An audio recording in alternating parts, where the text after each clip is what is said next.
Yo, what's up with the Bully World? This Big Mar back with another episode of Bully Kode. This is number 30. I know I've been away for a few months, but I've been in the lab, getting my organization right, getting my kennel right, making sure my yard stay on top like it need to do, but everything is good. I just had a litter of Venom puppy. Shout out to Anthony from Unforgiving Bullies. His boy Venom is spitting that fire. Him and my girl Monroe clicked. Monroe is be my 4th generation right there. She's originally off of Sequoia. Sequoia's off of Pangea. Pangea's off of Knockout. She's inbred Knockout, West Coast Gotti Knockout off of Rogers Yard. A lot of y'all know I have bricks, and I was running with King Gotti blood, but I retired bricks. He's with the homie Pono. Shout out to Pono. You know what I'm saying? FGK Rada, and so now I'm running with what I got right now. So I'm mixing some of this with some of this Miyagi and Dax, and we're gonna see. We're gonna throw the little fearless flavor on it, and we're gonna see what we come up with. You know what I'm saying? Another thing remember I told y'all I have books.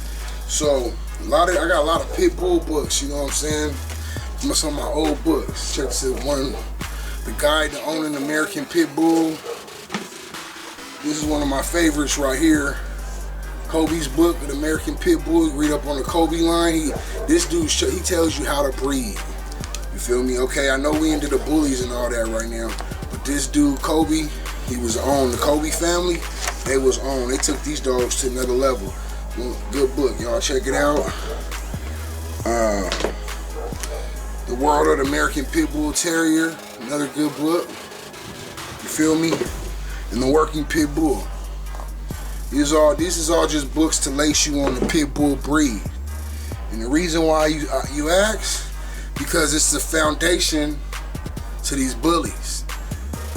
Yeah, they're not as classic looking, and they don't look like pit bulls no more today, but that's where they came from. You feel me? And you gotta acknowledge that. You gotta acknowledge where they came from, because without the pit bull, there wouldn't be no bully. Yeah, they mixed in some other stuff, but this is the foundation. This is where it started from. They just wanted to put more head, more bones, shorten them up. So we are where we are today. It's an evolving breed. Okay, I got a couple of health books. I only got one right now. The homie got the other one. I'm tired of waiting, so I'm gonna just show y'all the one I got, and then when I get that one, I'll show y'all that one. It's called the Merle Manual for Pet Health. You feel me? Home edition.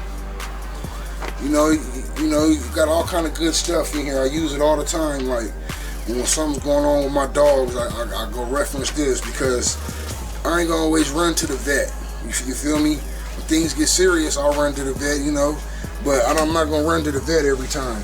Just like me, I don't run to the doctor. The doctor really ain't gonna, in my opinion, the doctor really ain't gonna do nothing for me unless I got a gunshot wound, a stab wound, or a medical emergency. Other than that, the hospitals ain't gonna do nothing for me. So that's my intake on, as far as the health and the vet situation. I mean, it's all good, but you do it how you do it. I'm gonna do it how I do it. This is how I've been doing it. One of my bully coders hit me up and wanted to ask me about inbreeding and line breeding and the goods and the bads and what do I think about it. I think ain't nothing wrong with inbreeding and line breeding, but that's how you're gonna keep a certain trait in whatever you're breeding for.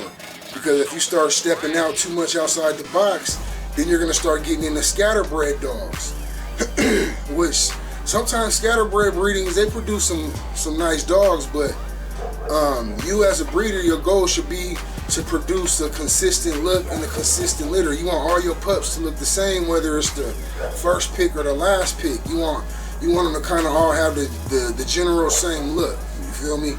So that's why you inbreed and you line breed, but you just have to be careful on how much inbreeding and how much line breeding you do, because just like you bring out the good traits that you're breeding for, it also brings out the bad traits.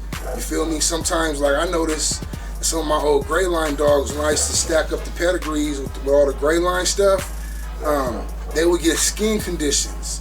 You feel me? I don't know if it was if they was allergic to the corn in the food, so I went no grain on the food.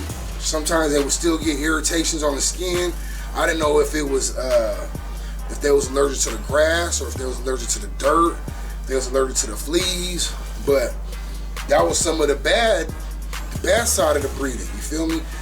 Dogs get health problems. So it's a long list of health problems that inbreeding and line breeding could do, you know. But now for those of y'all that don't know, the difference between inbreeding and line breeding. Inbreeding is if you do like, let's see, father to daughter. That's an inbreeding. Brother and sister. That's an inbreeding. That's the homie. A line breeding is like, say you got two dogs, they got the same dad and different moms. That's called a line breed. So you're trying to double up on the daddy's pedigree.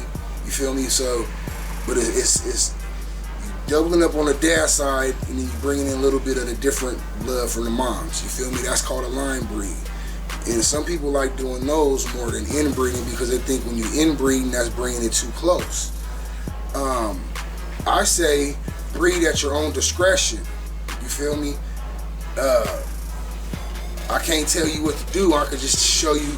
I can show you the tools and show you how to use them. You're gonna come up with your own sculpture. You're gonna come up with your own product. You feel me?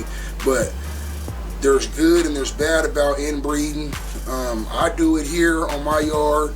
We do inbreedings. We do line breedings. We try not to get it too close together. You feel me? We try to wait. How can I say this? Like I'll go like 3 or 4 breedings. I'll stay everything in my yard. All my blood is together. For like 3 or 4 breedings, you feel me? And then on that 4th breeding, I'm gonna outcross. That's another term, outcross. I'm gonna go bring in some whole new blood. You feel me? To open up the gene pool a little bit. You feel me? And then from there, we're gonna go back on the breeding to our program, what we got going over here. And you keep on stacking. And then, so you need to outcross again. You feel me? And it's that simple. You feel me? Some people breed for color, some people breed for structure. People breed for a million different reasons. There's 100,000 breeders out there with their own visions, and that's cool. That's what's cool about the American Bully. So this Big Marv, I just want to get on here and give y'all a little shout out, give a little bit more game to y'all, and tell y'all to keep dodging these suckers and these haters. You feel me? Because they out here in abundance. And I mean, man, before, you know what I'm saying, you would know who your enemies is. In 2014, it's hard to know. So keep y'all circles small.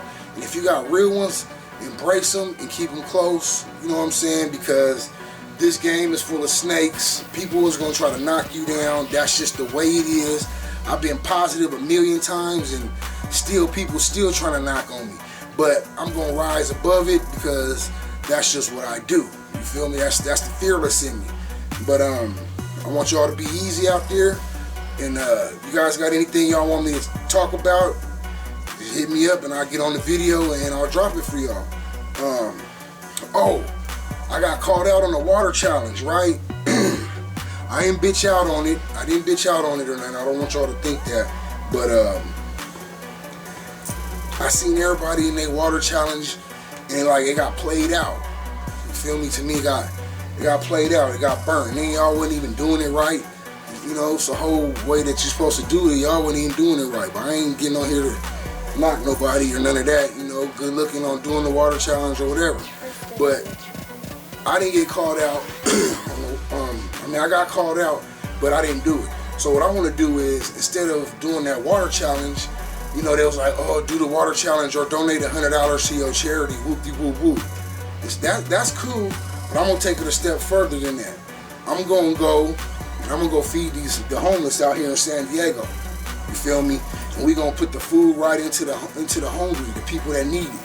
So I'm calling y'all out. All of y'all that called me out on the water challenge, I call y'all out on the let's go feed the homeless challenge. You know what I'm saying? We'll boil up some hot dogs, bags of chips, and water bottles or whatever, and we'll go down there and feed these hungry dudes. And to me, that's better than dumping ice on your head. You feel me? That's played out. So Walt called me out. Island Bill, Walt called me out, and Upload called me out. Little homie called me out. So y'all too, I'm calling y'all out. Matter of fact, I'm calling the rest of the bully game out too. All the homies, all my folks, I'm calling y'all out. Let's do this, y'all. Let's make an impact. You know what I'm saying? It ain't always about, you know, being cool and getting all the likes on Facebook. It ain't about that all the time. You know what I'm saying? That ain't what real men is on. You feel me? Fuck all that shit. Y'all wanna get on some real shit, holla at me. We go down here and we feed the hungry. You feel me? And y'all earn some stripes for 2014. You know what I mean? So this Big Marv, dropping knowledge, much love, and I'm going to the next one. Yeah, that was head, dog.